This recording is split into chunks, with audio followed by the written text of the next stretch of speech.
അവർ പറഞ്ഞതെന്ന് വെച്ചാൽ ഒരു പോസിറ്റീവ് എന്നുള്ള നിലയ്ക്കാണ് പറഞ്ഞത്. മിനിസ്റ്റർക്ക് എന്താ തോന്നുന്നത് ഒരു ഡിസ്കഷൻ കഴിയുമ്പോൾ? അല്ല, അവരോട് ഗവൺമെൻറ് നിലപാട് പറഞ്ഞു. പിന്നെ ആരോഗ്യവകുപ്പ് മന്ത്രിയുമായിട്ട് നടത്തിയിട്ടുള്ള ചർച്ചയുടെ മിനിറ്റ്സ് അവരെ വായിച്ചു കേൾപ്പിച്ചു.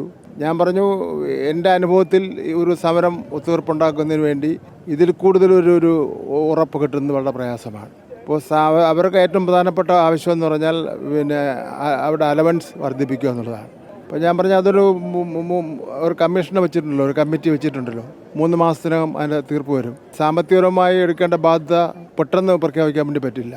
അത് ഫൈനാൻസ് കാണണം, ബന്ധപ്പെട്ട് പാർലമെൻറ്റ് കാണണം, അതിൻ്റേതായ ഒരു നടപടിക്രമങ്ങളുണ്ട്. അപ്പോൾ അതുകൊണ്ട് നിങ്ങൾ ഇപ്പം 3 മാസം എന്നുള്ളത് വേണമെങ്കിൽ കുറച്ചുകൂടെ കുറയ്ക്കാം. ബാക്കിയെല്ലാം അവർക്ക് പോസിറ്റീവായിട്ടുള്ള തീരുമാനങ്ങൾ എടുത്തിട്ടുള്ളത്. ഓണറേറിയം വർദ്ധിപ്പിക്കാൻ തത്വത്തിൽ ഗവൺമെൻറ് അംഗീകരിച്ചിട്ടുണ്ട്. അതിൽ കൂടുതലൊന്നും ഒരു സമരത്തിനും ഉറപ്പുണ്ടായിട്ടില്ലെന്ന് ഞാൻ പറഞ്ഞു. പരമാവധി ഇതിൽ കൂടുതൽ എത്രയോ സമരങ്ങൾക്ക് നമ്മൾ ഒത്തുതീർപ്പിന് പോയിട്ടുണ്ട്. ഇതിൽ കൂടുതൽ ഒരു ഒത്തുതീർപ്പ് കാണാൻ വേണ്ടി കഴിയുകയില്ല. അപ്പോൾ അവരത് ആലോചിച്ചിട്ടൊന്ന് പറയാമെന്ന് പറഞ്ഞാൽ പോയിരിക്കുന്നത്.